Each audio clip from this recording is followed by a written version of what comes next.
Hello everyone, welcome to my channel. और आज हम पढ़ने जा रहे हैं क्लास 12 के chapter molecular basis of inheritance का एक बहुत important topic, structure of DNA. ये टॉपिक क्लास 12 के स्टूडेंट्स के लिए, क्लास 11 के स्टूडेंट्स के लिए और नीट एस्पायरेंट्स के लिए बहुत इंपॉर्टेंट है।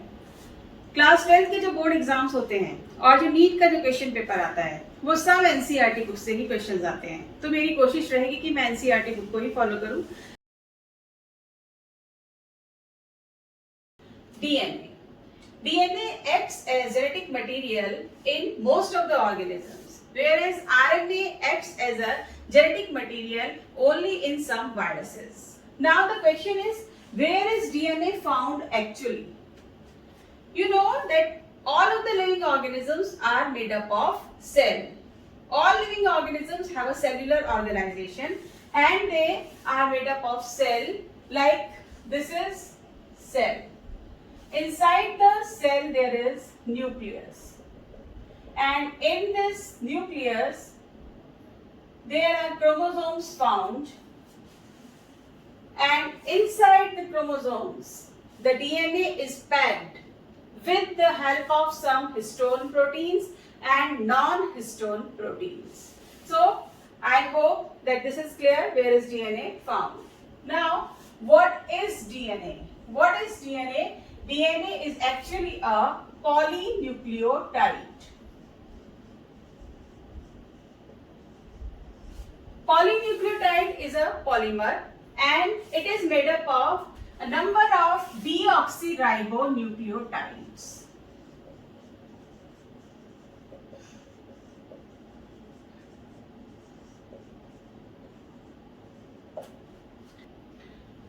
So you can say that deoxyribonucleotides are monomers and polynucleotide is a polymer. I hope you are clear that what is monomer and what is polymer. Okay, let me explain this also. Monomers are small molecules. Number of small molecules actually they get linked together with the help of some bond, and when they are linked together, what happens? A long chain-like structure or a network-like structure is formed, and that long chain-like structure or the network or grid-like structure is called polymer. You have seen many polymers in your daily life, like wool, silk, starch, glycogen. All these are polymers, and one of the synthetic polymer you use a lot, that is polythene. Is length of a DNA a characteristic of organisms? Yes. Whatever the length of DNA is in an organism, that is a characteristic of that organism. मतलब नहीं समझ में आ रहा? मतलब हर एक species में जो DNA की लेंथ होती है वो स्पेसिफिक होती है। ठीक है, अभी बताती हूँ आपको कि कैसे हम इसको डिफाइन करते हैं। सो मान लीजिए कि ये एक डीएनए है, सिंगल स्ट्रैंडेड डीएनए, और इसकी लेंथ जो है हम न्यूक्लियोटाइड्स में काउंट करते हैं, मेजर करते हैं। तो what is length of DNA? Actually the length of DNA is defined as number of nucleotides present or number of base pairs present in it. So if single stranded DNA is there, then we will count number of nucleotides, and if the DNA is double stranded, then we will count number of base pairs. Understood? For example, 5x174. This is a bacteriophage, and bacteriophage क्या होता है? Bacteriophage होता है एक virus जो bacteria को infect कर देता है। इसके अंदर क्या होता है? सिंगल स्ट्रैंडेड डीएनए होता है, और अगर जो हम इसकी लेंथ ऑफ डीएनए को मेजर करें तो कितना आता है?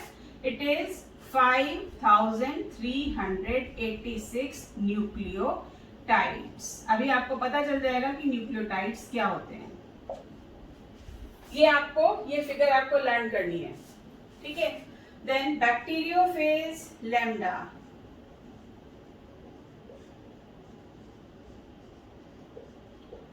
इसमें होता है डबल स्ट्रैंडेड डीएनए। ये तो सिंगल स्ट्रैंडेड बताया था ना आपको। डबल स्ट्रैंडेड कैसा होता है, जो आपने नॉर्मली देखा है, जो आप देखते हो डायग्राम्स वगैरह में। यहाँ पर क्या होता है, यहाँ पर बेसिस लिंक्ड होते हैं, like thymine is linked with adenine.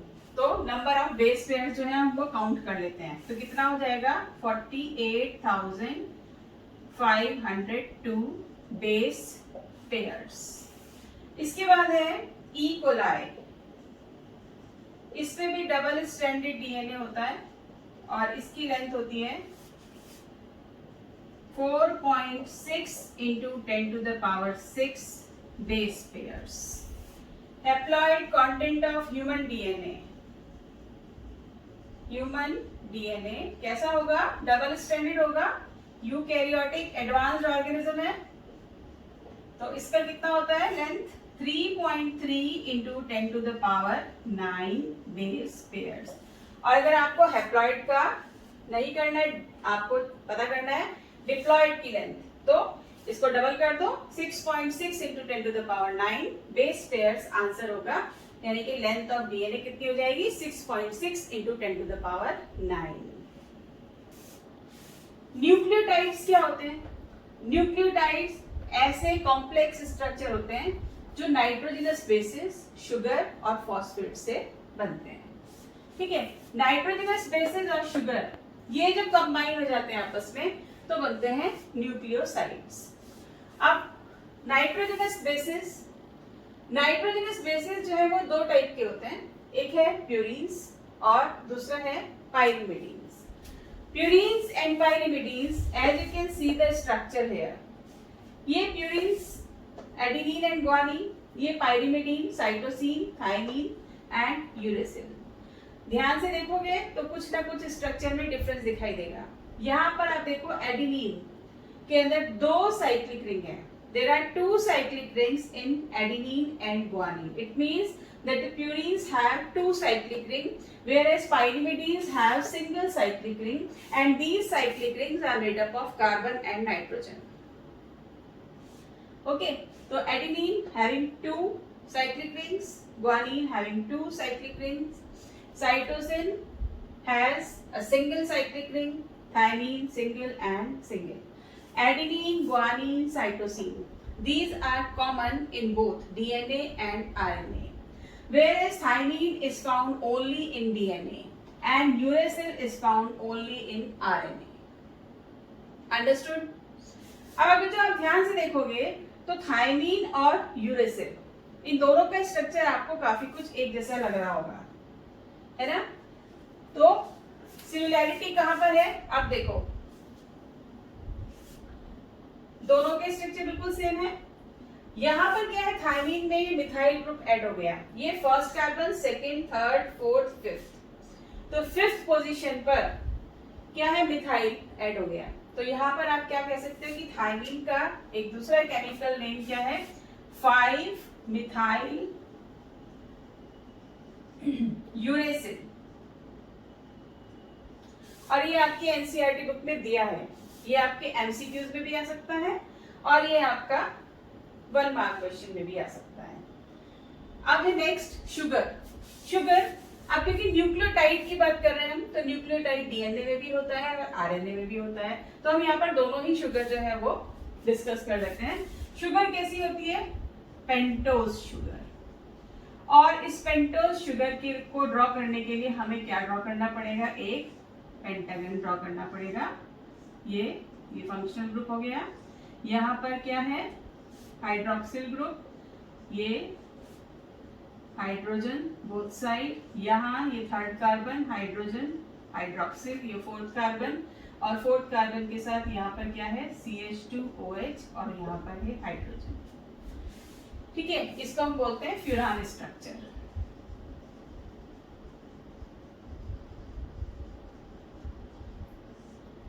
अब अगर जो आप इसमें कार्बन की पोजीशन समझोगे तो कार्बन की पोजीशन क्या है, ये फर्स्ट, सेकंड, थर्ड, ये फोर्थ और ये फिफ्थ कार्बन हो गई पेंटोज शुगर। ठीक है, तो ये कौन सी शुगर है, ये है डीऑक्सी राइबोज। और अगर जो हमें राइबोज शुगर ड्रॉ करनी है तो सेम वही स्ट्रक्चर वैसे ही ड्रॉ करना है, बस थोड़ा सा डिफरेंस आपको दिखाना है। क्या, यहाँ पर ये हाइड्रोक्सिल हाइड्रोजन, यहाँ hydrogen hydroxyl hydrogen hydroxyl CH2OH और यहाँ ये देखो कुछ डिफरेंस समझ में आया? First carbon, second carbon, third carbon, fourth carbon, fifth carbon. अगर ध्यान से देखोगे तो डिफरेंस कहाँ है? ये सेकंड कार्बन पर डीऑक्सी राइबोज में सिर्फ एक हाइड्रोजन है और राइबोज शुगर में क्या है? हाइड्रोक्सिल ग्रुप है। राइबोज शुगर में हाइड्रोक्सिल ग्रुप है। अब ये जो हाइड्रोक्सिल ग्रुप है इसी की वजह से क्या है? आरएनए ज्यादा रिएक्टिव होता है, more reactive in nature and work as a catalyst also. ठीक है, अब यहां पर एक चीज और समझ सकते हो कि स्पेलिंग देखो जरा, DEOXY यानी कि there is elimination of one oxygen atom, deoxyribose. ठीक है, तो स्पेलिंग का ध्यान रखना। एक चीज और, ये पॉइंट भी इंपॉर्टेंट है, ये थाइमीन की स्पेलिंग जो है THYMINE,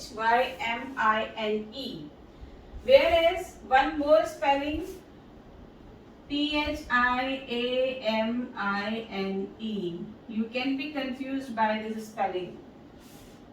लेकिन यहाँ पर क्या है? ये थाइमीन जो है ये होता है water soluble vitamin B.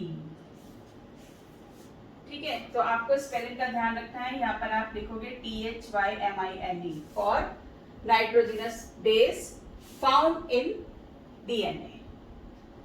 Okay, तो हमने पढ़ लिया नाइट्रोजनस बेसिस, हमने पढ़ लिया शुगर। अब आपने यहाँ पर देखा कि नाइट्रोजनस बेसिस और शुगर मिलकर क्या बनाते हैं? न्यूक्लियोसाइड, यानी कि इन दोनों में आपस में कुछ कॉम्बिनेशन होता है। अब ये भी जो है ऑर्गेनिक स्ट्रक्चर है और यहाँ पर भी ये भी ऑर्गेनिक कंपाउंड है, कार्बन और नाइट्रोजन दोनों प्रेजेंट हैं।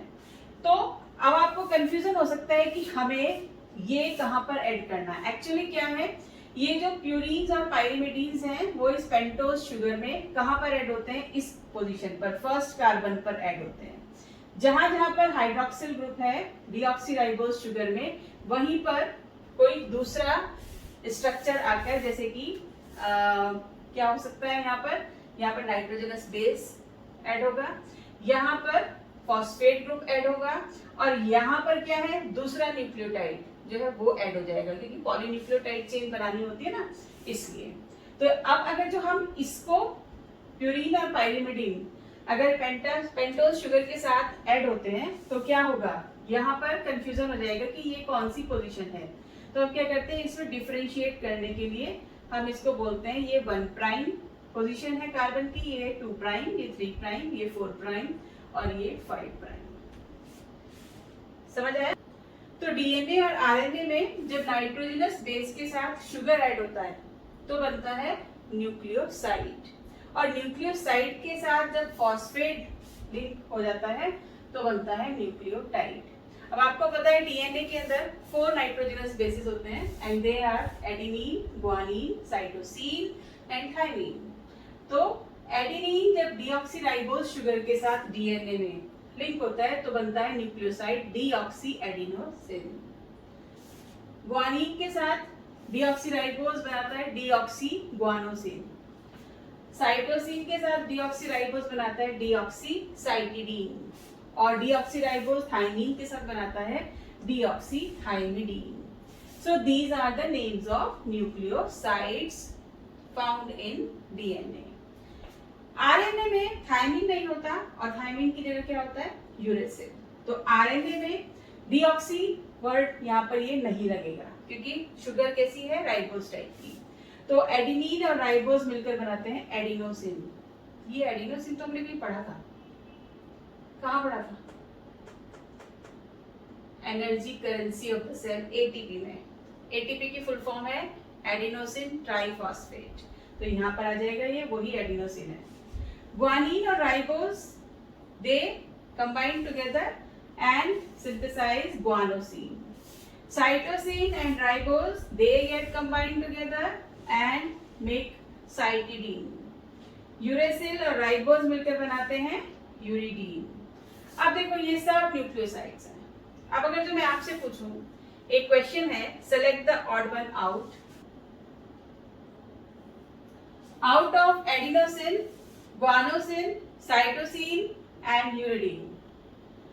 What is the correct answer? Odd one out.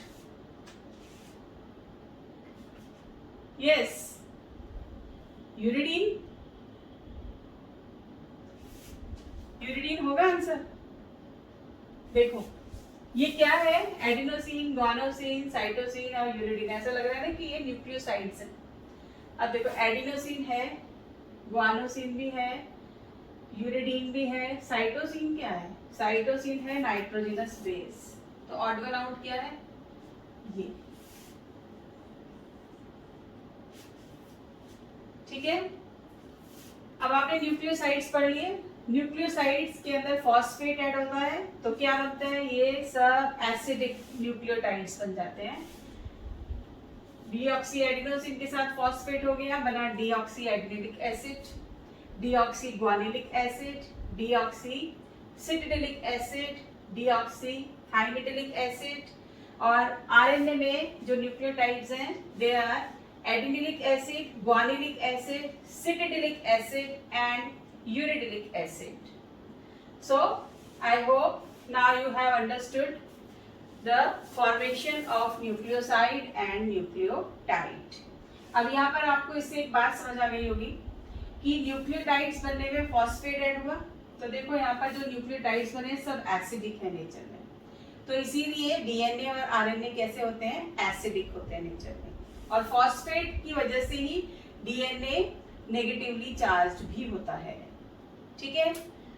अब न्यूक्लियोटाइड्स में कहां पर ये नाइट्रोजनस बेस, शुगर और फॉस्फेट ग्रुप आपस में ज्वाइन होते हैं और कौन कौन सी लिंकेज इसमें प्रेजेंट होती है. तो ये डायग्राम किसका है, ये डायग्राम है राइबोज या डीऑक्सी राइबोज शुगर का. ठीक है. यहाँ पर फर्स्ट प्राइम कार्बन पर, 1 प्राइम कार्बन पर क्या ऐड होगा, नाइट्रोजनस बेस. और 5 प्राइम कार्बन पर फॉस्फेट ऐड होगा. ये जो नाइट्रोजनस बेस जहां ऐड हो रहा है यहाँ पर फर्स्ट प्राइम कार्बन पर, किसकी हेल्प से, एन ग्लाइकोसिडिक लिंकेज की हेल्प से. N glycosidic linkage helps to link the nitrogenous base with the sugar at first prime carbon. और शुगर और फॉस्फेट यहाँ पर किससे ऐड होते हैं, फॉस्फोईस्टर बॉन्ड से. ठीक है. डीएनए में डीऑक्सीराइबोज शुगर में जब न्यूक्लियोटाइड जो ऐड होता है वो यहाँ पर 3 प्राइम कार्बन पर ऐड होता है. नेक्स्ट न्यूक्लियोटाइड करें ऐड, करके देख लेते हैं. अब कैसे ऐड होगा,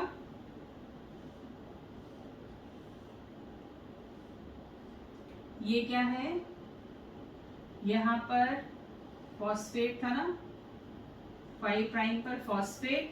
यहाँ पर क्या है, यहाँ पर मान लो हमने ऐड कर दिया थाइमीन. तो ये फॉस्फेट इस 3 प्राइम से ऐड हो जाएगा. तो अभी क्या बन गया, डाइन्यूक्लियोटाइड. ये भी आ चुका है क्वेश्चन सीबीएसई बोर्ड में. बोर्ड में आता है क्वेश्चन कि draw a dinucleotide, draw the diagram of a dinucleotide. तो आपको 2 न्यूक्लियोटाइड्स को आपस में ज्वाइन करना है. अगर आता है ट्राई न्यूक्लियोटाइड तो फिर आपको 3 न्यूक्लियोटाइड्स को करना है. तो यहाँ पर मैं 4 न्यूक्लियोटाइड्स की एक पॉलीन्यूक्लियोटाइड चेन दिखा रही हूँ बनाकर आपको, और आपको लर्न करना है. पहले हम सिंगल स्ट्रैंड की ड्रॉ करेंगे, उसके बाद डबल स्ट्रैंड की.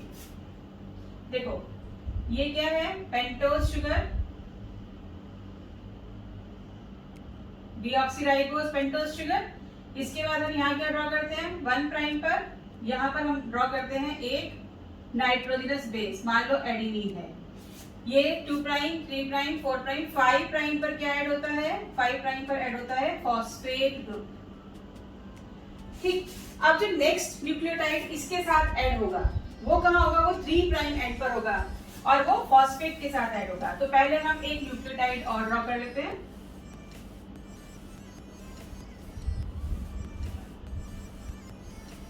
ये हो गया ड्रॉ। यहाँ पर क्या, मान लो मैंने ऐड कर दिया यहाँ पर ग्वानिन, और यहाँ पर यही फॉस्फेट 5 प्राइम पर। अब देखो दो न्यूक्लियोटाइड हो गए, ठीक है। ये दोनों आपस में कैसे ऐड होंगे, ये जो फॉस्फेट है ये इसके 3 प्राइम एंड पर ऐड हो जाएगा, समझ आया। अब ऐसे एक और न्यूक्लियोटाइड,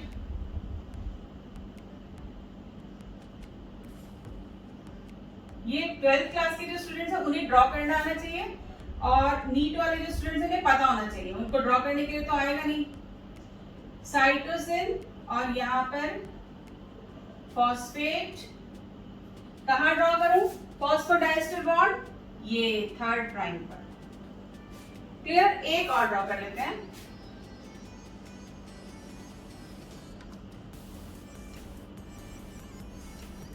एडिनिन, ग्वानिन, साइटोसिन और थायमीन,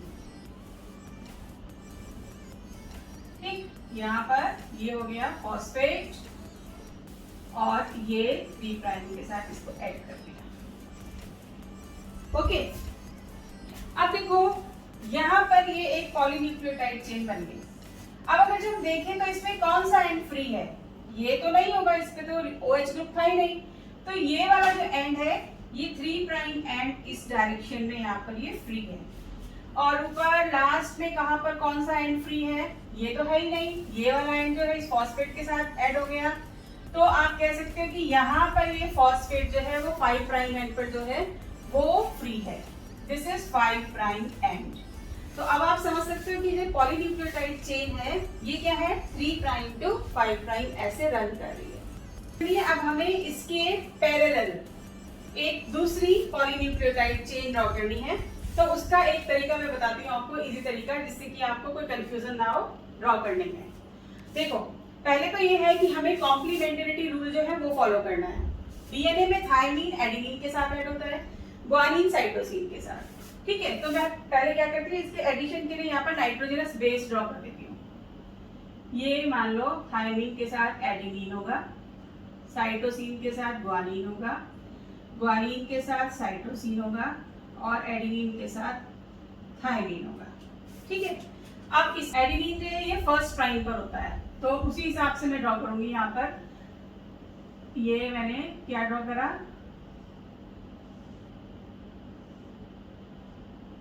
ये हो गया। यहाँ पर क्या आ जाएगा, ये फॉस्फेट, समझ आया। अब देखो यहाँ बीच में क्या है, ये है डबल हाइड्रोजन बॉन्ड, तो थायमीन एडेनिन के साथ डबल हाइड्रोजन बॉन्ड के थ्रू एडेड होता है। अब यहाँ पर ग्वानिन, तो इसके लिए डायग्राम, ये पेंटोज शुगर, ये फॉस्फेट, और बॉन्ड कौन सा होगा, वही हाइड्रोजन बॉन्ड, लेकिन साइटोसिन और ग्वानिन के बीच में 3 बॉन्ड्स प्रेजेंट है, ठीक है। अब इसको हमें इससे ऐड कर देना है 3 प्राइम से, ये हो गया 3 प्राइम एंड, ठीक है। अब फिर से वही,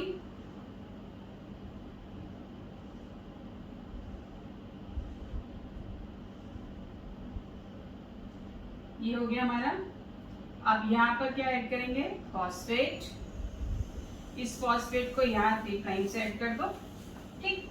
और फिर से लास्ट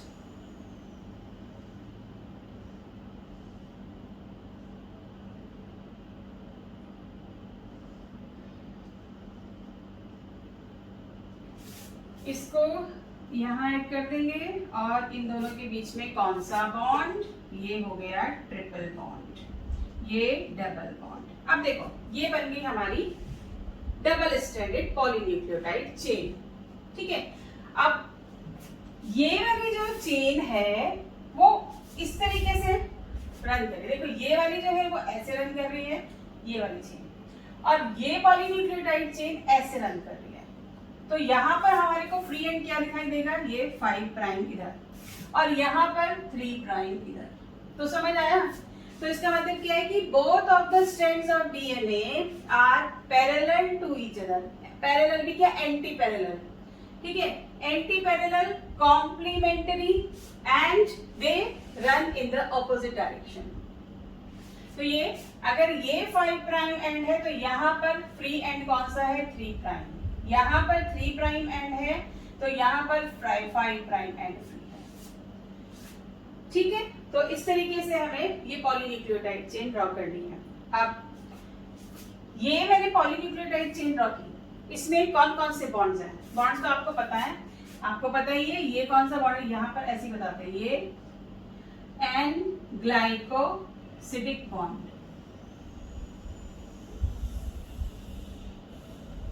या ये फॉस्फो ईस्टर बॉन्ड। पर अब आप एक नया बॉन्ड पढ़ने जा रहे हो और उसको क्या बोलते हैं, फॉस्फो डायस्टर बॉन्ड। वो ये है phospho disaster bond.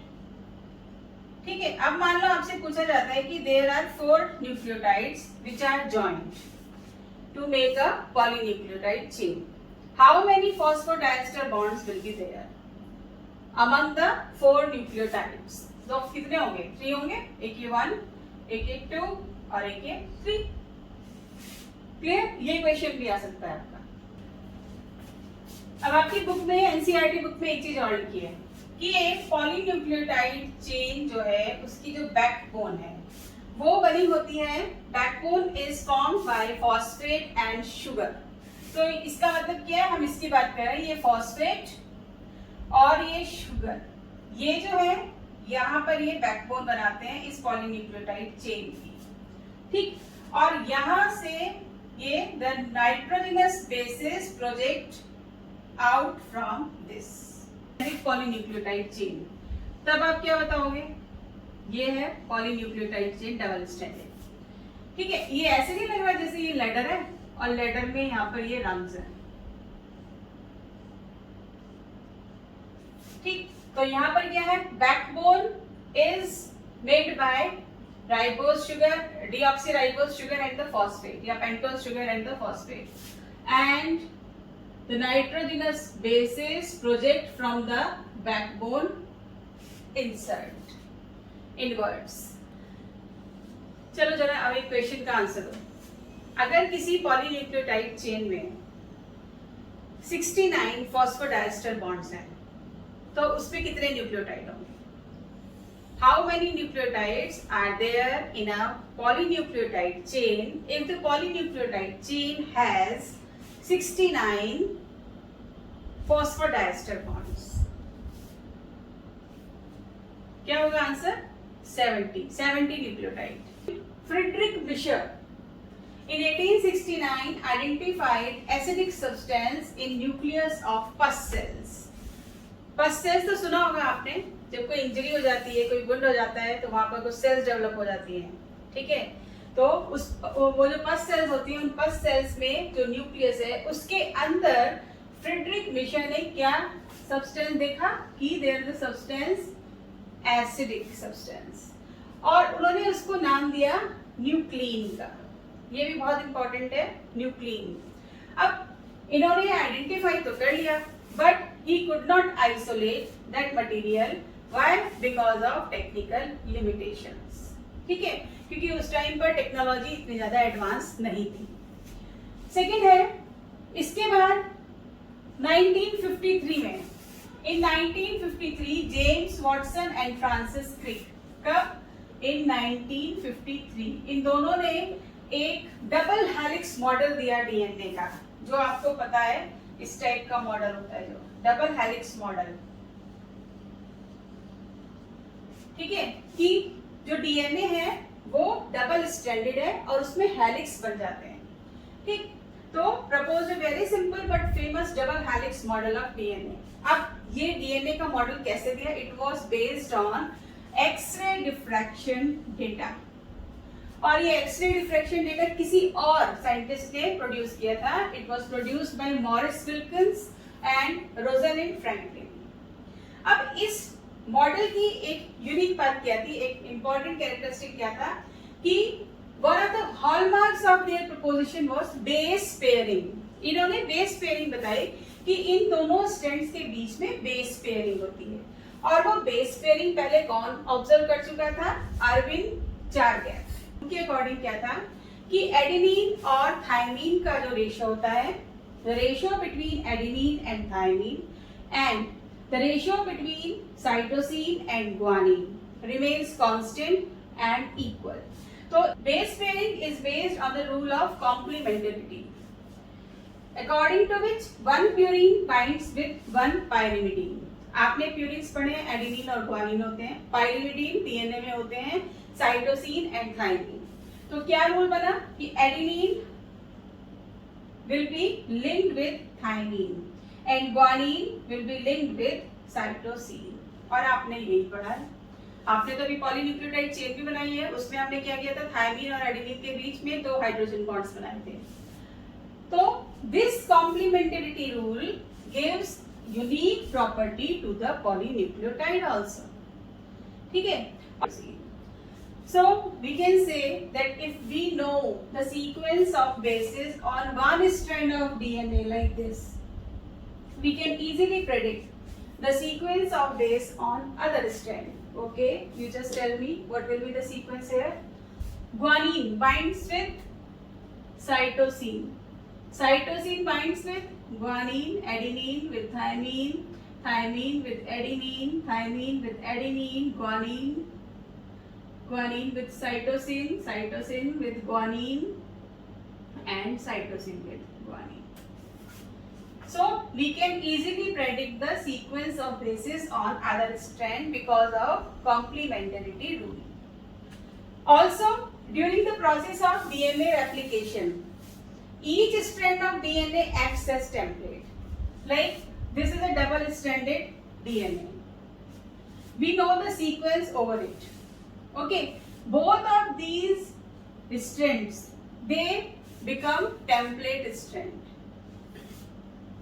Each strand of DNA acts as template and newly formed DNA would be identical to the parental DNA।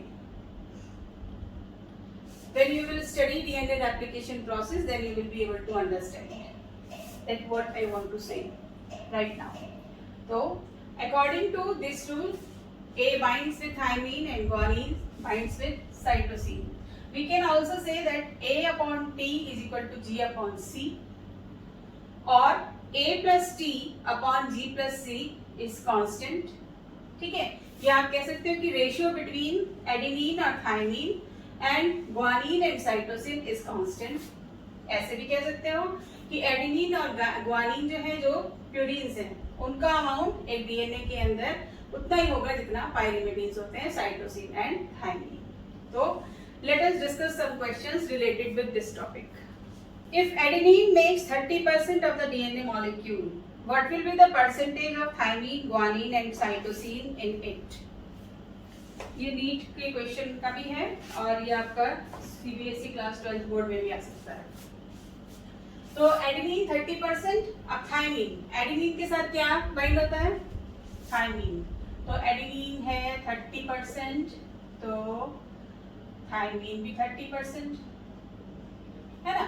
30 plus 30 60, 60 को 100 में से माइनस कर दो, आंसर आ गया 40। और साइटोसिन एंड ग्वानोसिन ये दोनों कितने कितने होंगे? 20 20। तो 40 का हाफ हो गया, ग्वानिन 20 और साइटोसिन 20। तो रेशियो कितना हुआ? थायमीन में हुआ 30, ग्वानिन 20 और साइटोसिन 20। तो ये आंसर होगा इसका। इस तरीके से आपको ये क्वेश्चन करना है। एक क्वेश्चन और है, a DNA segment has a total of 1500 nucleotides, out of which 410 are guanine containing nucleotides, and how many pyrimidine bases this segment possess। तो आपको इसमें सिर्फ पायरिमिडीन बताने हैं और दिया क्या है? ग्वानिन दिया है। तो डीएनए has 1500 nucleotides,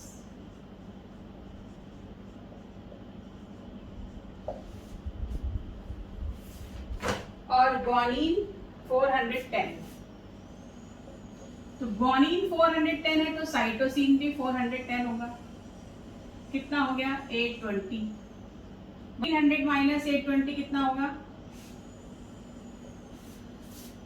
80 और 680, ठीक है। 680 को हाफ कर दो, 680 डिवाइडेड बाय 2 कितना हुआ? 340। इट मीन्स एडेनिन 340 है, थायमीन 340 है। ओके, और आपको क्या पूछा है? पाइरिमिडीन्स। पाइरिमिडीन्स कौन कौन से होते हैं? Cytosine and thymine. तो साइटोसिन कितना है हमारे पास? 410 और थायमीन कितना हो गया? 340। तो आंसर क्या आ गया? 750 बेसिस। सही है, उतना ही। पाइरिमिडीन 750 बेसिस, तो प्यूरिन्स भी 750 हो गया। 750 plus 750 हो गया 1500. Simple book. Salient features of double helix structure of DNA are given. So we are also going to discuss those features. So you already know those features. Made up of two polynucleotide chains. We have already drawn polynucleotide chain. Backbone is constituted by sugar phosphate. अभी हमने discuss किया था. Bases project inside. ये भी हम discuss कर चुके हैं कि जब टू पॉलीन्यूक्लियोटाइड चेन्स का जब एक डबल हेलिकल स्ट्रक्चर बनता है तो बेसिस को हम बोलते हैं कि बेसिस प्रोजेक्ट इनसाइड और between the two strands. To chains have anti parallel polarity. ये भी हमने देख लिया कि किस तरीके से एक चेन जो है, अगर जो पॉलीन्यूक्लियोटाइड चेन इस डायरेक्शन में रन कर रही है, यहाँ पर ये 3 प्राइम एंड फ्री है, यहाँ पर ये 5 प्राइम एंड फ्री है, तो दूसरा स्ट्रैंड इस डायरेक्शन में ड्रॉ करेगा, ये 3 प्राइम एंड होगा फ्री और ये 5 प्राइम एंड होगा फ्री. ठीक है, 5 प्राइम किसका एंड है? 5 प्राइम वो एंड है राइबोज शुगर का जहाँ पर फॉस्फेट अटैच होता है. So if one chain has a polarity 5 prime to 3 prime, another chain has a polarity 3 prime to 5 prime. This you have also studied. Bases in the two strands are paired through hydrogen bond forming two base pairs. ये भी आप पढ़ चुके हो. Adenine binds with thymine, guanine binds with cytosine, and purine comes opposite to pyrimidine. तो क्या होगा जब एडेनिन के साथ थायमीन लिंक करेगा तो ये प्यूरिन है और ये क्या है? ये पाइरिमिडीन है. लेकिन इससे फायदा क्या है? प्यूरिन अगर हमेशा पाइरिमिडीन के साथ लिंक करेगा तो उससे क्या होगा? ये जो दोनों स्ट्रैंड है ना डीएनए के, इनके बीच की जो डिस्टेंस है वो मेंटेन रहेगी. तो this generates approximately uniform distance between the two strands of the helix. So another point is the two chains are coiled in a right-handed fashion. Means the two polynucleotide chains of DNA are coiled in clockwise manner. And when the two chains are coiled in clockwise manner, we call that type of DNA as right-handed DNA or BDNA. BDNA. Okay. Now, in this DNA strand, you can understand these dimensions. The distance between the two strands or the distance between the two polynucleotide chain is 20 nm, 20 nanometer. Then pitch of the helix means the tallness of one complete turn, and one complete turn consists of two helices. And in one helix there are 10 base pairs, and the distance between the two base pairs is 0.34 mm. So the length of one helix will be 3.4 mm. And the same dimension is here also, that the length of one loop of BDNA is 3.4 mm. Next point is plane of one base pair stacks above the other. इसका मतलब क्या होता है? इसका मतलब है कि जैसे एक ये लेडर है, इस लेडर में ये रंग्स हैं, ठीक है, बिल्कुल इसी तरीके से डीएनए के अंदर जो बेस पेयर्स हैं वो इसी तरीके से अरेंज हैं. In your NCERT book, and at the end of the topic structure of DNA, question is given. Can you find out why the distance between the two polynucleotide chain in DNA remains constant? So answer of that question is that the hydrogen bonds between the complementary nitrogen bases of the two chain. एक तो ये हो गया कि दोनों nitrogen bases के बीच में जो बॉन्डिंग होती है वो हाइड्रोजन बॉन्डिंग होती है, ठीक है। दूसरा क्या है कि एडिनिन और थायमिन के बीच में 2 बॉन्ड्स होते हैं और ग्वानिन और साइटोसिन के बीच में 3 हाइड्रोजन बॉन्ड्स होते हैं। एक रीजन ये हो गया। थर्ड रीजन इज कि दोनों में एक जो बेस पेयरिंग होती है उसमें एक प्यूरिन होता है और एक पाइरिमिडीन होता है, और एक है hydrophobic interaction between the nitrogen bases. मतलब जब प्यूरिन और पाइरिमिडीन आपस में जब पेयर बनाते हैं तो वो इंटरेक्शन जो टाइप का होता है उसको हम बोलते हैं hydrophobic interaction. Now we are going to discuss these 2 questions which have been asked in NEET. If the length of DNA molecule is 1.11 meter, what will be the approximate number of base pairs? So there is a formula for this. Total number of base pairs is equal to length of DNA upon distance between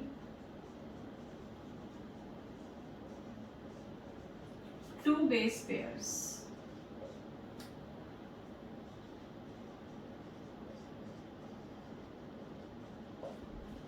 So length of DNA molecule is 1.11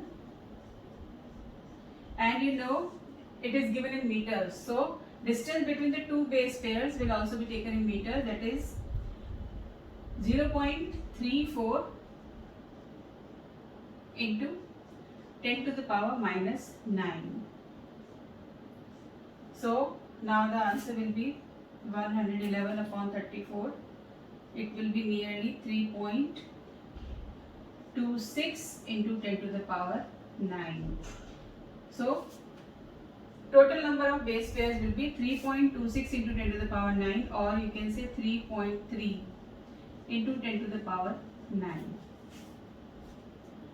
Next question is, if the distance between two consecutive base pairs is 0.34 nm and the total number of base pairs of a DNA double helix in a mammalian cell is 6.6 into 10 to the power 9 base pairs, then the length of DNA is approximately.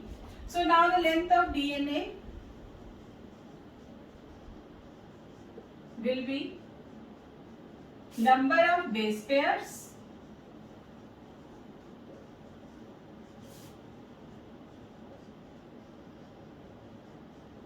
multiplied by distance between two consecutive base pairs. Distance between two consecutive base pairs. So the number of base pairs are 6.6 into 10 to the power 9. These many base pairs are there, and the distance is,